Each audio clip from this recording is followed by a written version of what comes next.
चीन तवांग पर जो टेंशन बढ़ रही है उसको लेकर तमाम हलचल जो एलएसी पर है। न्यूज़ 18 इंडिया की टीम लगातार आपको एलएसी के ग्राउंड जीरो से तमाम तस्वीरें दिखाने की कोशिश कर रहा है, लेकिन सबसे बड़ी तस्वीर आप एलएसी की देखिए। ये देखिए जिस तरीके से कोहरे का कोहराम तो आपको चारों तरफ नजर ही आ रहा होगा। देखिए ये वो विशालकाय पहाड़ियां हैं जहां पर हमारे जवान डटे हुए हैं, लेकिन इस वक्त आपको कुछ नजर नहीं आ रहा होगा। इसके अलावा आप देखिए टेम्परेचर कितना हाड़ कपा देने वाली ठंड यहाँ पर है। ये देखिए कितनी मोटी मोटी बर्फ की जो परत है, ये देखिए इतनी मोटी परत है, जम चुकी है ये बर्फ। और यही वजह है कि यहाँ पर लगातार जो पारा है वो गिरता जा रहा है, लेकिन यहाँ पर हमारे देश के जाबाज जवानों की शौर्य गाथा इन्हीं विशालकाय पहाड़ियों से लिखनी होगी। जितने मजबूत ये पहाड़ हैं उससे भी कई ज्यादा मजबूत हमारे शूरवीरों के इरादे हैं, और यही वजह है कि लगातार उनके साहस का और उनके पराक्रम का परिचय हम देख पा रहे हैं। और यही वजह है कि 9 दिसंबर को जब चीन ने हिमाकत की तो किस तरीके से चीन के इरादों को चंद मिनटों में हमारी सेना के जवानों ने पस्त कर दिया। लेकिन मैं आपको तस्वीरों में ये परिस्थितियां दिखाना चाहती हूँ, ये मुश्किल भरी परिस्थितियां, ये चैलेंजिंग परिस्थितियां। इन्हीं परिस्थितियों में रहकर हमारे जवान हमारी सुरक्षा करते हैं, विश्वास दिलाते हैं कि आप और हम सेफ हैं घर में, लेकिन वो इन्हीं विपरीत परिस्थितियों में डटे रहते हैं और हमारी देश की सेवा करते हैं। ये दोबारा नहीं होंगे।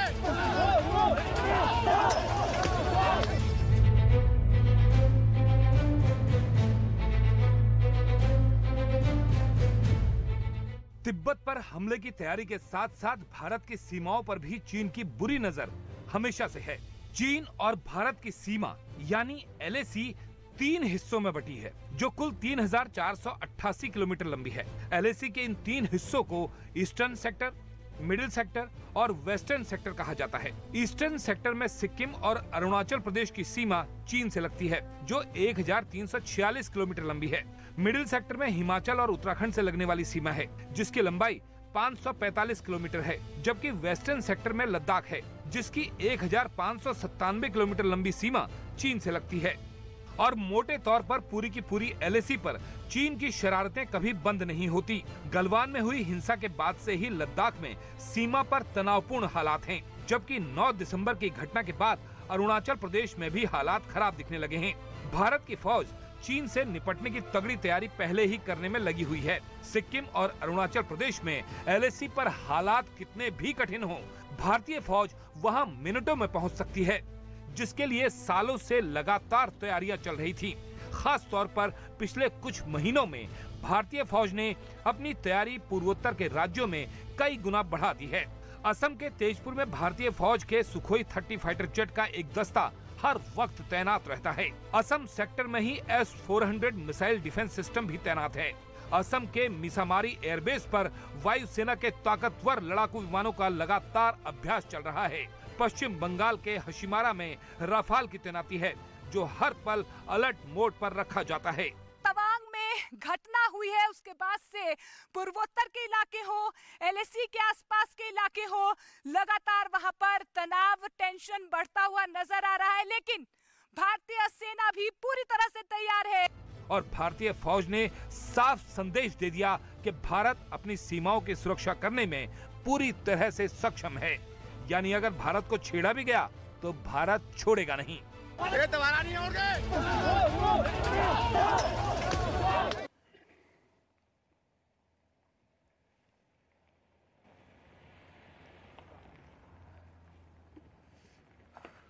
तो जमीन से लेकर आसमान तक अब फिलहाल भारतीय सेना पूरी तरह से तैयार है, टेंशन बरकरार है।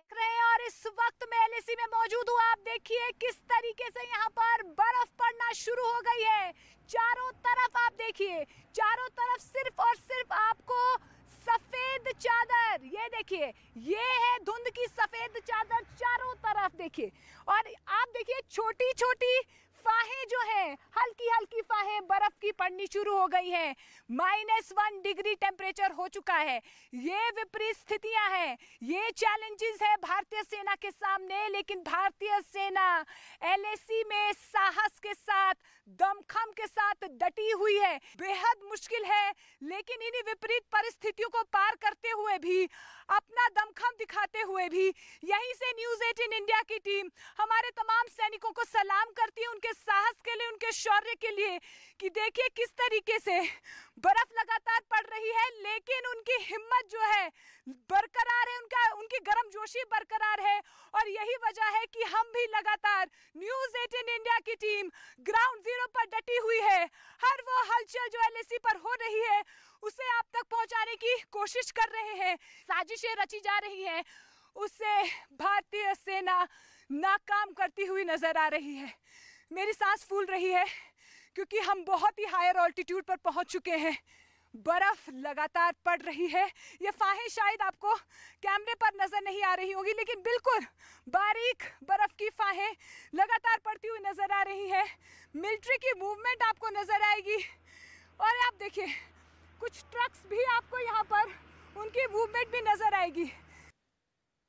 तो अरुणाचल प्रदेश को लेकर लगातार चीन भारत को छेड़ता आया है, और तवांग पर पिछली साल भी इसी तरीके से एक बार फिर से कब्जे की बात चीन की तरफ से की गई थी।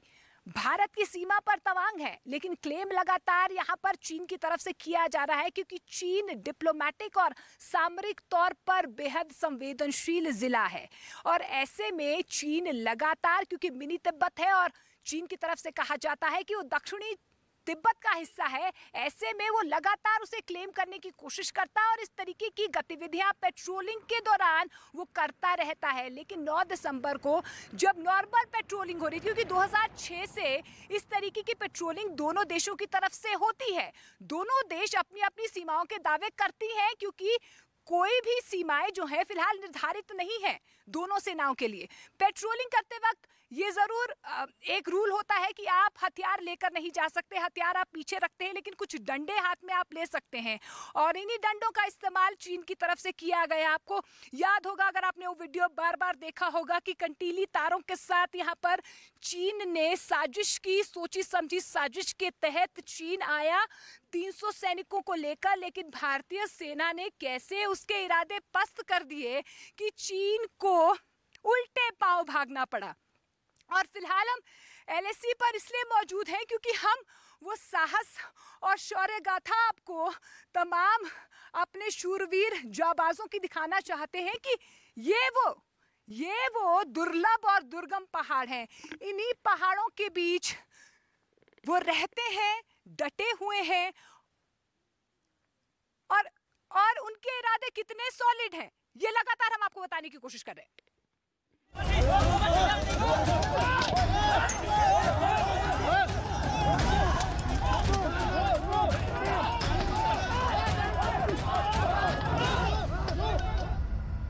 क्योंकि भारत और चीन के बीच 1996 में एक समझौता हुआ था, जिसके मुताबिक दोनों देश सीमा पर गोलीबारी नहीं कर सकते।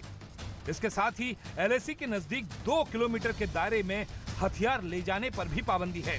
खबर है कि इसी वजह से चीनी सैनिक अपने साथ कीलों वाले डंडे, लोहे की गेंद और बिजली के झटके देने वाली टेजर गन लेकर पहुंचे थे। इन हथियारों से किसी की जान तो नहीं जा सकती, लेकिन गहरी चोट पहुंचाने के लिए ये काफी हैं। इस वक्त मैं LAC में मौजूद हूँ। आप देखिए किस तरीके से यहाँ पर बर्फ पड़ना शुरू हो गई है। चारों तरफ आप देखिए, चारों तरफ सिर्फ और सिर्फ आपको सफेद चादर, ये देखिए, ये है धुंध की सफेद चादर चारों तरफ देखिए। और आप देखिए छोटी छोटी फाहें जो हैं, हल्की हल्की फाहें बर्फ की पड़नी शुरू हो गई हैं। -1 डिग्री टेम्परेचर हो चुका है। और अगर उन्होंने कोई भी चालाकी दिखाई तो उन्हें मुंहतोड़ जवाब मिलेगा। इसलिए चीन के सैनिकों ने इस तरह के हथियारों से हमला करने का प्लान बनाया, ताकि वो अपने मकसद में कामयाब हो सकें। लेकिन भारतीय सेना ने उन्हें खदेड़ दिया। बताया गया कि गलवान में 2 साल पहले हुई झड़प में भी चीन के सैनिकों ने इसी तरह के हथियारों का इस्तेमाल किया था। इधर एलएसी के पास भारत और चीन के सैनिकों की झड़प की खबर आते ही भारत के तवांग सेक्टर की चर्चा होने लगी। 1962 की जंग के बाद से ही चीन भारत के तवांग पर कब्जे का सपना देख रहा है और इसीलिए उसने 9 दिसंबर को अरुणाचल प्रदेश के तवांग सेक्टर में घुसने की कोशिश की थी, लेकिन भारत के जवानों ने चीन के सैनिकों के मंसूबों पर पानी फेर दिया। एलएसी के पास जिन इलाकों पर चीन की बुरी नजर है, तवांग उन्हीं में एक है। परिस्थितियों को पार करते हुए भी, अपना दमखम दिखाते हुए भी यहीं से न्यूज़ 18 इंडिया की टीम हमारे तमाम सैनिकों को सलाम करती है, उनके साहस के लिए, उनके शौर्य के लिए कि देखिए किस तरीके से बर्फ लगातार पड़ रही है लेकिन उनकी हिम्मत जो है बरकरार है, उनकी गर्मजोशी बरकरार है और यही वजह है कि हम भी लगातार न्यूज़ 18 इंडिया की टीम ग्राउंड जीरो पर डटी हुई है। और इसीलिए चीन भारत का तवांग सेक्टर हथियाने के चक्कर में रहता है, क्योंकि करीब 17,000 फीट की ऊंचाई पर स्थित तवांग की सीमा पश्चिम में भूटान से और उत्तर में तिब्बत से लगती है और अगर चीन की सेना वहां पहुंच गई तो वो तिब्बत और एलएसी दोनों की निगरानी कर सकती है। 1962 की जंग में उसने तवांग पर कब्जा करने के लिए पूरी ताकत झोंक दी थी, लेकिन ये इलाका मैकमोहन लाइन के अंदर आता है और इस वजह से चीन का उस पर कब्जा करने का प्लान फेल हो गया। अब चीन मैकमोहन लाइन को ही नहीं मान रहा और तवांग सेक्टर को तिब्बत का हिस्सा बताकर हथियाने की कोशिश में है। चीन से बचकर और तिब्बत से भागकर दलाई लामा सबसे पहले तवांग ही पहुंचे थे, जिसके बाद चीन का खून खौल उठा था, क्योंकि वो दलाई लामा को अपना दुश्मन मानता है। साजिशें रची जा रही हैं, उससे भारतीय सेना नाकाम करती हुई नजर आ रही है। मेरी सांस फूल रही है क्योंकि हम बहुत ही हायर ऑल्टीट्यूड पर पहुंच चुके हैं। बर्फ लगातार पड़ रही है। ये फाहें शायद आपको कैमरे पर नजर नहीं आ रही होगी, लेकिन बिल्कुल बारीक बर्फ की फाहें लगातार पड़ती हुई नजर आ रही है। मिलिट्री की मूवमेंट आपको नजर आएगी और आप देखिए कुछ ट्रक्स भी आपको यहाँ पर उनकी मूवमेंट भी नजर आएगी, क्योंकि तवांग को बौद्ध धर्म का केंद्र भी कहा जाता है और यहाँ पर भारत का सबसे बड़ा बौद्ध मठ है, जिसे चीन तबाह करना चाहता है और तवांग पर कब्जा करके तिब्बत पर अपनी पकड़ मजबूत करना चाहता है। और इसीलिए चीन के सैनिकों ने तवांग की यांगसे की चोटी पर चढ़ने की कोशिश की, लेकिन भारतीय सैनिकों ने उन्हें रोक दिया और उन्हें उल्टे पांव लौटना पड़ा। पिछले साल नवंबर में भी वहां भारत और चीन के सैनिकों की झड़प की खबर आई थी।